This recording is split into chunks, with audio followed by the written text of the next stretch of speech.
इस वीडियो में आपको बताऊंगा कि किस तरह हम एक फंक्शन का शॉर्टकट मेथड इस्तेमाल करेंगे जिसके जरिए हम इंटीग्रेशन को इजीली कैलकुलेट कर सकते हैं। पिछले लेक्चर में मैंने आपको बताया था कि हम किसी भी फंक्शन का एरिया अंडर द कर्व कैसे फाइंड करेंगे, लेकिन वो मेथड काफी लंबा था, एक्सपेंसिव, टाइम गेनिंग था, इसलिए हम एक शॉर्टकट मेथड की तरफ जाएंगे जो साइंटिस्ट ने बाद में इजाद किया था और काफी अच्छा मेथड है। स्टूडेंट, इसको मैं आपको बताता हूँ। सबसे पहले मैं x axis y axis draw कर रहा हूँ। X axis y axis students है कि फंक्शन लेता हूँ एफ ऑफ एक्स। स्टूडेंट, अगर मैं यहाँ से वर्टिकल लाइन ड्रा करूँ तो स्टूडेंट्स अब ये हमारे पास जो रेक्टेंगल है इसकी जो हमारे पास लेंथ है उसको हमने एक्स का नाम दिया, ठीक है स्टूडेंट्स। और ये जो हमारे पास एरिया है, ये जो एरिया अंडर दिस कर्व आएगा स्टूडेंट्स, उसको मैंने एरिया ऑफ एक्स का नाम दिया, क्योंकि जो एरिया है हमारे पास वो फंक्शन ऑफ क्या है, एक्स है। स्टूडेंट्स, अब मैंने ये फंक्शन की कर्व है और ये एरिया अंडर द कर्व है। इस एरिया अंडर द कर्व को हमने फाइंड करना है, तो हम कैसे करेंगे स्टूडेंट्स? स्टूडेंट्स, ये हमारे पास एरिया और ये हमारे पास लेंथ है। अगर स्टूडेंट्स हम इस एरिया लेंथ को, इस विड्थ को अगर हम चेंज कर दें, एक्स से बढ़ा के यहां तक ले आए, स्टूडेंट्स इसमें हम डेल्टा एक्स का क्या करें, इजाफा करें। अगर हम इस विड्थ में जो कर्व की जो विड्थ है उसमें एक्स से डेल्टा एक्स का स्मॉल चेंज करें, तो स्टूडेंट्स इस स्मॉल चेंज इन एक्स से हमारे पास एरिया में कितना चेंज आएगा, उस चेंज को हम कैलकुलेट करेंगे with the help of derivative concept. तो स्टूडेंट्स मैं आपको दोबारा बताता हूँ, ये हमारे पास फंक्शन था और ये उस फंक्शन का हमारे पास एरिया अंडर द कर्व था। अब स्टूडेंट्स मैंने क्या किया कि अगर हम इस x की वैल्यू में स्मॉल चेंज लाएं, यानी डेल्टा x का चेंज करें, तो इस स्मॉल चेंज इन डेल्टा x से एरिया में कितना चेंज आएगा, उस change in area with the small change in the value of x, उसको हम कैलकुलेट करेंगे with the help of derivative concept जो हमने पिछले यूज किया। फिर derivative use the rate of change of the function को फाइंड करने के लिए यूज होता है कि फंक्शन में कितना चेंज आ रहा है किसी वेरिएबल के चेंज होने से। तो यहाँ पे x के चेंज होने से एरिया में कितना चेंज आया, इसको मैं यूज करूंगा किसका कंसेप्ट यूज करके, डेरिवेटिव का कंसेप्ट यूज करके। सो स्टूडेंट्स मैं लिखूंगा, अब चूंकि ये जो चेंज इन एक्स स्टूडेंट्स ये बहुत ही स्मॉल है, मैंने लिखा लिमिट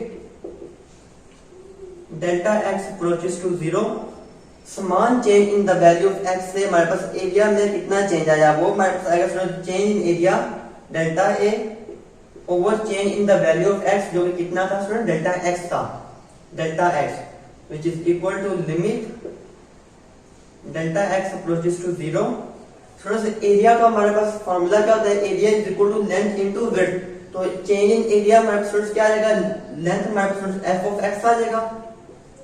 विड्थ स्टूडेंट्स हमारे पास कितनी थी, change in width delta X थी स्टूडेंट्स, डेल्टा एक्स ओवर नीचे भी हमारे पास डेल्टा एक्स, डेल्टा एक्स से डेल्टा एक्स कैंसिल हो गया, तो students delta X over delta A हमारे पास किसके बराबर आ गया, हमारे पास एफ ऑफ एक्स। स्टूडेंट्स ये जो change in area over the small change in the value of X, ये स्टूडेंट्स हमारे पास क्या आएगा, एरिया का डेरिवेटिव आएगा। चूंकि डेरिवेटिव क्या होता है, rate of change of the given function. Function area था, एरिया में चेंज आया है लेंथ की चेंज होने से, तो ये स्टूडेंट्स हमारे पास पूरी वैल्यू जो है वो ए डैश बन जाएगी, ए डैश ऑफ एक्स, क्योंकि area function of x is equal to right side में हमारे पास स्टूडेंट्स वैल्यू ऑफ फंक्शन की वैल्यू हो जाएगी एफ ऑफ एक्स।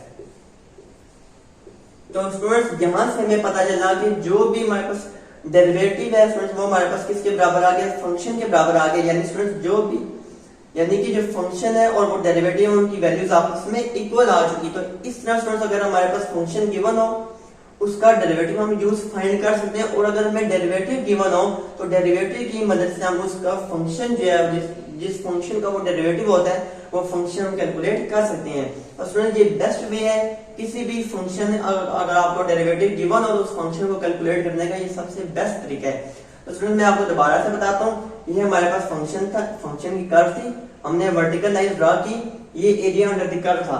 अगर हम इस एरिया अंडर द कर्व में स्मॉल चेंज करें डेल्टा एक्स की वैल्यू का, तो हमारे पास एरिया में भी स्मॉल चेंज आएगा। उसमें ये स्मॉल चेंज इन एरिया आया। सो स्टूडेंट ये एरिया में कितना चेंज आया एक्स की वैल्यू में चेंज लाने से, तो वो change in area over the small change in X है, delta x approaches to zero. तो स्टूडेंट ये हमारे पास किसके बराबर आएगा, limit delta x approaches to zero, change in area, area का फार्मूला स्टूडेंट्स क्या होता है, लेंथ इनटू विड्थ। लेंथ हमारे पास फंक्शन की जो वैल्यू होती है वो लेंथ होती है, that is F of X. Width आ गई डेल्टा एक्स, क्योंकि विड्थ हमारे पास जो change in width delta X over delta X तो कैंसिल आउट हो जाएंगे, तो हमारे पास फंक्शन की वैल्यू आ जाएगी। तो स्टूडेंट्स जो डेरिवेटिव है एरिया का वो फंक्शन के बराबर है। तो इस तरह स्टूडेंट्स आपको जब भी फंक्शन गिवन हो तो आप उसका डेरिवेटिव ले सकते हैं, डेरिवेटिव गिवन हो तो आप उस फंक्शन की वैल्यू को फाइंड कर सकते हैं।